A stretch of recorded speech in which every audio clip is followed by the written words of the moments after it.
Boa noite a todos. Eu hoje trago-vos o tema A felicidade não é deste mundo.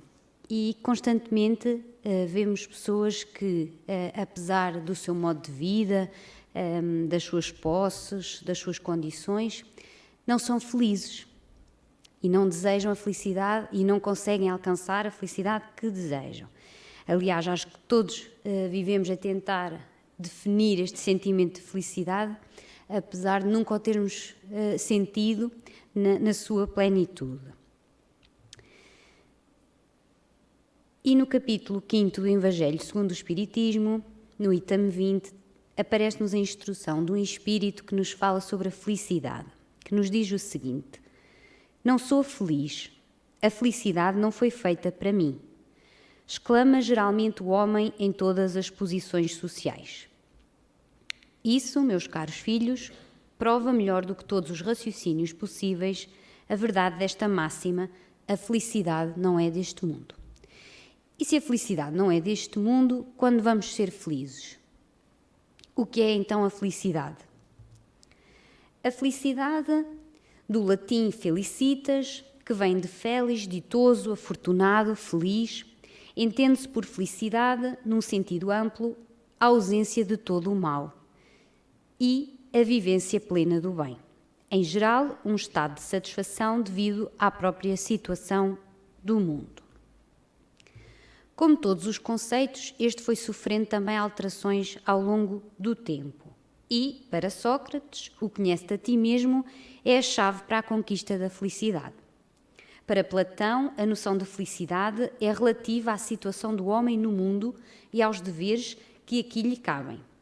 Para Aristóteles, a felicidade é mais acessível àquele que é sábio.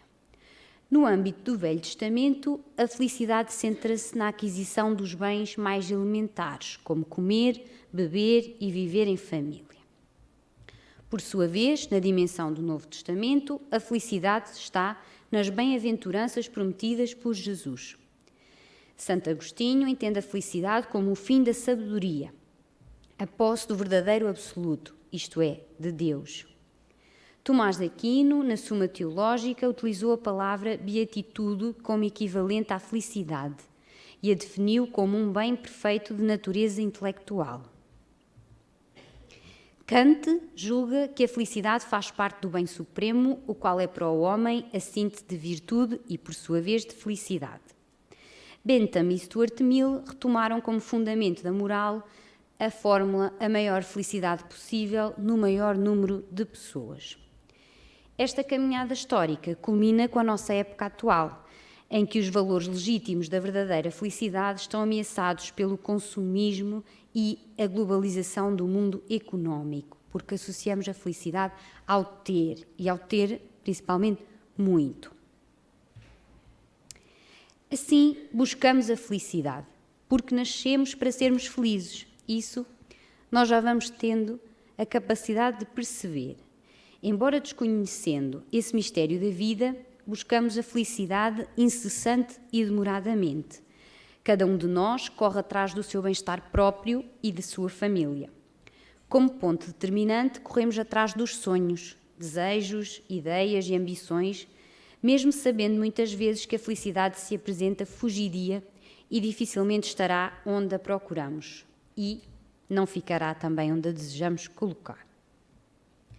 Passamos às vezes longos períodos felizes e logo depois tudo se desmorona ou acaba, deixando sempre um rastro de tristeza e melancolia. Esta é, porém, a dura realidade da vida aqui na Terra. Todos nós queremos ser felizes, porém erramos quando buscamos essa felicidade em outras pessoas ou em coisas materiais. Isto porque confundirmos o termo felicidade com o bem-estar. O bem-estar é a posse de bens materiais que dão mais conforto. A felicidade é mais ampla, porque envolve a realização do ser espiritual que somos. E, claro, que estando nós no mundo material, precisamos dos bens materiais para termos o conforto de vivermos aqui. Mas assim, a felicidade é um bem procurado por todos. A ausência de todo o mal e a fruição de todo o bem É a aspiração que todo o ser humano procura através dos seus esforços e trabalhos. Assim, todo o homem tem na vida momentos de felicidade e gostaria que esses momentos nunca mais acabassem. Contudo, cultivamos a convicção de que a felicidade é ter uma vida tranquila e sem problemas. Mas o que seria a vida sem os problemas? Sem a existência, o que seria da nossa existência sem os desafios? São eles que nos movem, são eles que nos fazem levantar pela manhã e sair em busca do pão de cada dia.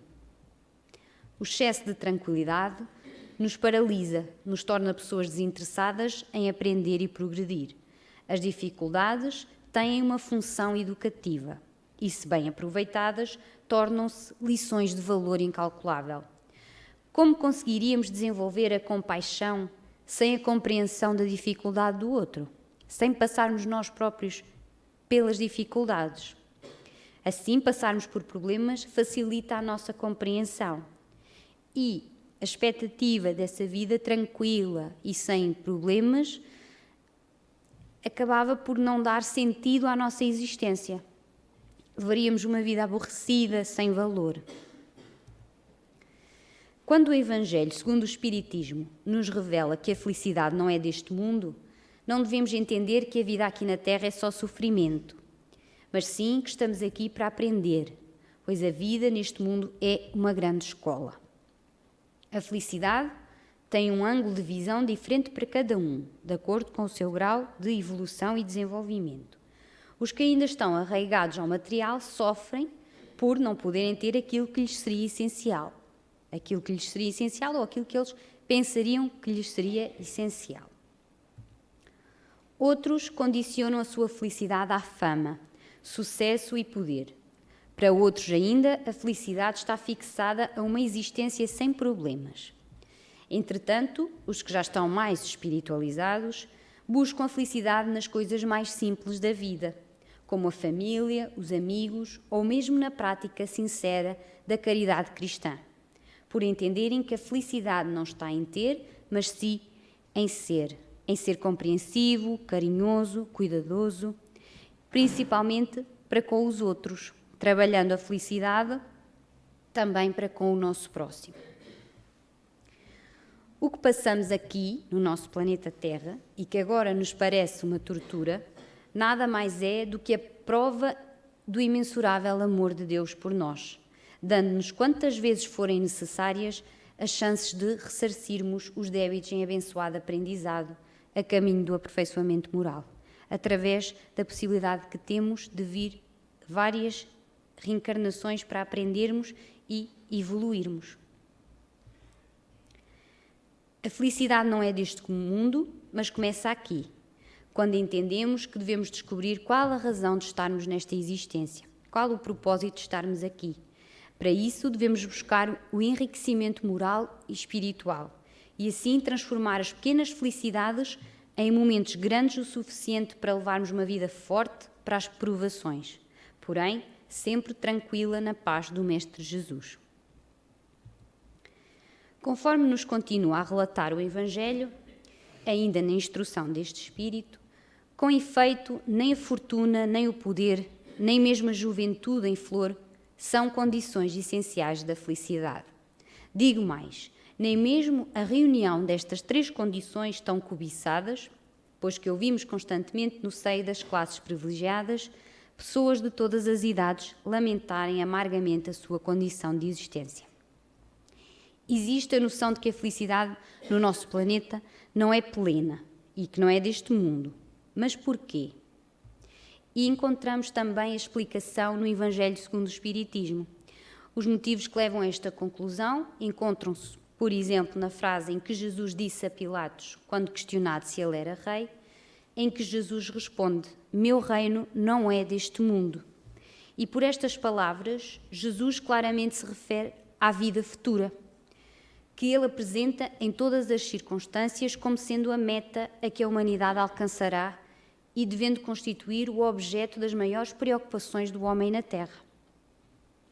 A resposta do Divino Mestre também nos faz considerar a existência de outros lugares ou mundos, onde a vida prospera em condições diferentes daquelas que temos aqui. Outra justificação encontramos também na expressão há muitas moradas na casa de meu pai. E podemos ver que a casa do Pai, nosso Deus, é o universo, onde existem diversas categorias de mundos habitados, cada um adequado às condições evolutivas dos espíritos que neles reencarnam e também os próprios planetas em evolução. Assim, podemos encontrar, primeiro, os mundos de baixo para cima, os mundos primitivos, onde a existência é basicamente material, portanto só há preocupação com a questão material, e encontramos espíritos que estão na sua jornada evolutiva. Em segundo lugar, o mundo de provas e expiações, onde se encontra é neste patamar que se encontra o planeta Terra, em que é um planeta de aprendizado e ainda predomina o mal. De seguida, o mundo de regeneração, nos quais as almas que ainda têm que expiar renovam as suas forças, mas onde já existe algum progresso moral. A seguir, os mundos ditosos ou felizes, onde o bem se sobrepõe ao mal. E, por fim, os mundos celestes, portanto, onde habitam os espíritos depurados e onde já só existe o bem. Aqui na Terra, então, o mundo de provas e expiações, vivemos uma mescla de momentos de alegria e tristeza, de felicidade e amargura, de bem-estar e sofrimento, típicos do aprendizado que devemos obter para seguirmos adiante na nossa jornada evolutiva. E, desde tempos remotos, vamos sabendo que, acreditamos, não é, que existem outros mundos e melhores do que este em que estamos atualmente, o que nos impulsiona a caminharmos, a evoluirmos, a crescermos para chegarmos lá um dia. Não podemos encontrar a felicidade plena na Terra, e isto também encontramos na questão 920 do Livro dos Espíritos, em que Allan Kardec questiona: pode o homem gozar de completa felicidade na Terra? E a espiritualidade amiga responde: não, por isso que a vida lhe foi dada como prova ou expiação. Dele, porém, depende a suavização de seus males e o ser tão feliz quanto possível na Terra.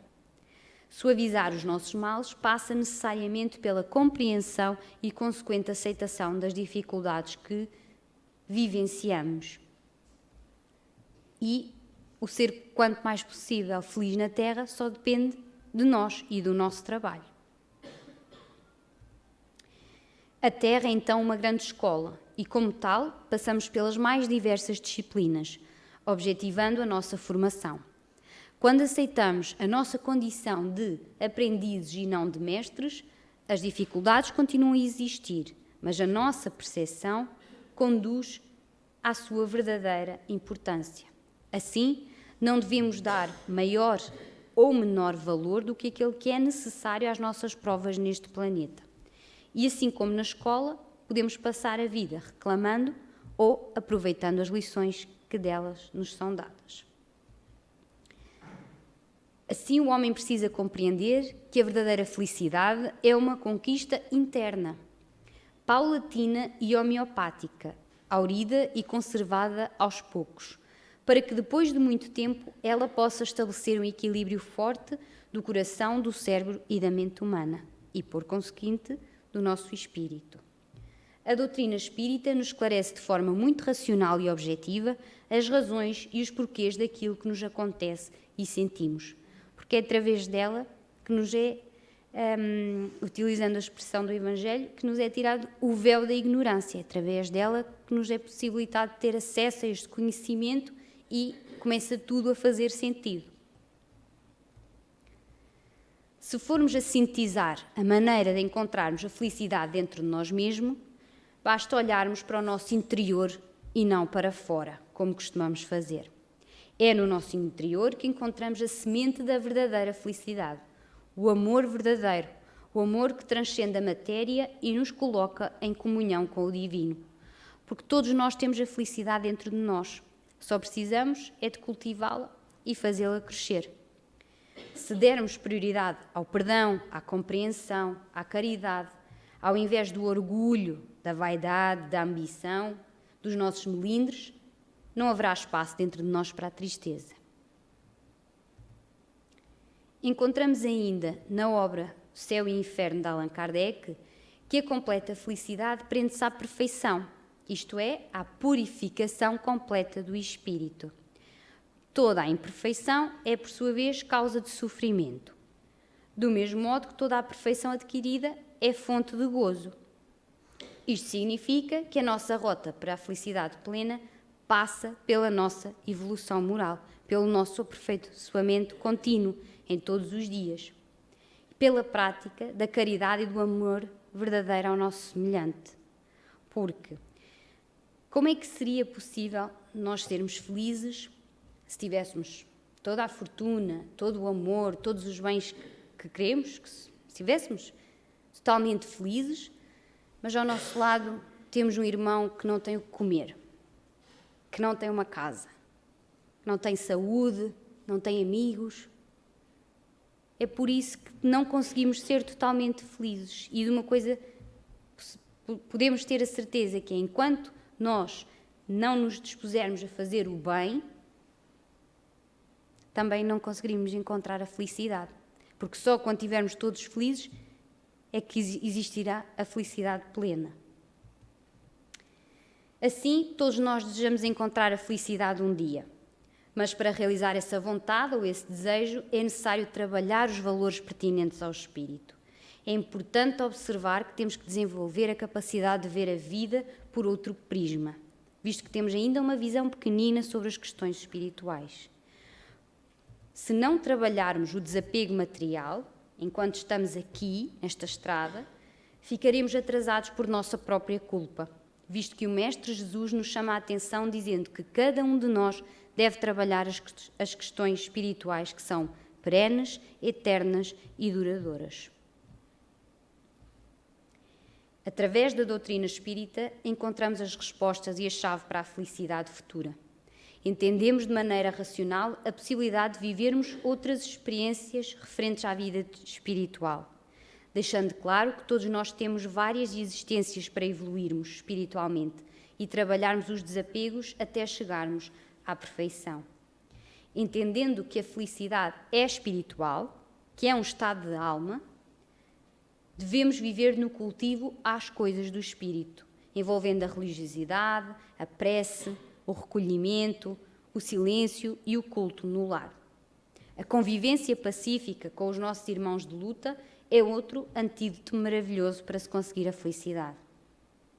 Assim como a serenidade, a bondade, a humildade, a simplicidade e a compaixão. Muitas pessoas desejam a felicidade, mas sem nenhum esforço, como se ela fosse de uma forma automática ou como se a quisessem através de um milagre, sem fazerem nada para isso. E sabemos que tudo, para alcançarmos alguma coisa, precisamos de trabalhar e de nos esforçarmos. E também é assim. Enquanto estivermos evoluindo neste planeta de provas e expiações, aproveitemos bastante a duração da nossa vida física, a fim de mudarmos hábitos, tendências e pendores, reeducar pensamentos e sentimentos. Como a única forma sensata de alinharmos as nossas aspirações de felicidade com Jesus, o maior dispensador de bens eternos do mundo. Aqui na Terra vivemos momentos felizes, mas que não são duradouros, não são para sempre. Mas conseguimos, nesses momentos felizes, ter uma visão pálida, ou seja, uma visão mais ou menos daquilo que será a felicidade no plano espiritual. Mas podemos começar a ser felizes aqui. Basta fazermos por isso. E de forma bastante sucinta, concluímos que Jesus aconselhou que o homem deve viver no seu mundo, mas sem pertencer a ele. Ou seja, sem nos tornarmos escravos dos bens materiais, atribuindo-lhes o valor adequado à manutenção da nossa existência terrestre. Ele nos disse também que o seu reino não é deste mundo, anunciando que existem lugares melhores do que a Terra, este planeta azul onde ainda predominam os sentimentos inferiores e que, por sua vez, nos afastam do bem e do amor. Deixou-nos também que a chave da felicidade é amarmos ao próximo como a nós mesmos, com a prática constante da caridade.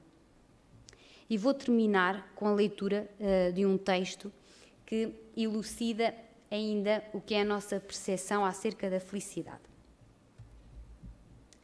E começa assim. Era um dia muito bonito. O sol brilhava forte, reforçando os tons esverdeados daquele campo sem fim. Ali, próximo à beira da estrada, o homem preparava a terra para um novo plantio. Parou alguns segundos para descansar e pensar um pouco na vida. Aliás, como estava dura aquela vida. Acordava ainda quando o sol nem havia nascido. Pegava cedo na enxada, o sol escaldante, trabalho duro e cansativo até ao final do dia. Uma família grande, filhos pequenos que dependiam da sua renda para o sustento. Queria ter uma vida melhor. Não tão difícil, mas mesmo assim agradeceu ao pai pela saúde e pelo amor em família. Apoiado no cabo da enxada e durante aqueles poucos segundos de reflexão, viu passar pela autoestrada um homem muito bem vestido, dirigindo o seu carro importado em alta velocidade. E então pensou, esse aí é que é feliz.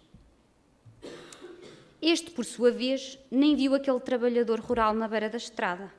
Eram tantas as preocupações que passavam pela sua cabeça, compromissos, horários, reuniões, problemas da empresa para resolver, contas a saldar, uma infinidade de coisas para solucionar. Eram problemas em casa, a separação da esposa, os filhos envolvidos com drogas, etc, etc. As coisas estavam realmente difíceis. Levantou os olhos para o céu, como que procurando algo que não soubesse bem, e avistou ao longe o avião, cortando rapidamente as distâncias, e pensou para com os seus botões. Esse aí é que é feliz. Mergulhado também em suas reflexões, no entanto, estava também o piloto daquele avião. Que vida mais desregrada! Sem local fixo. Cada dia em um local, uma cidade diferente, um país distante. Eram escalas de voo a cumprir que não o permitiam fixar morada, família, amigos em nenhum local. Verdade que, como resultado do seu trabalho ao longo dos últimos 10 anos, conheceram o mundo, mas eram infindáveis as noites dormidas em hotéis, longe do convívio da família e dos amigos. Da cabine do avião, apreciou a paisagem abaixo. Lindos campos, belos tons de verde, misturando-se com os raios solares daquele belo dia. Quando avistou, bem longe, quase do tamanho de uma formiguinha, um trabalhador rural descansando o braço sobre o cabo da sua enxada, e então pensou, esse aí é que é feliz. E isto somos nós, a julgar a felicidade dos outros. Muito obrigada pela vossa atenção.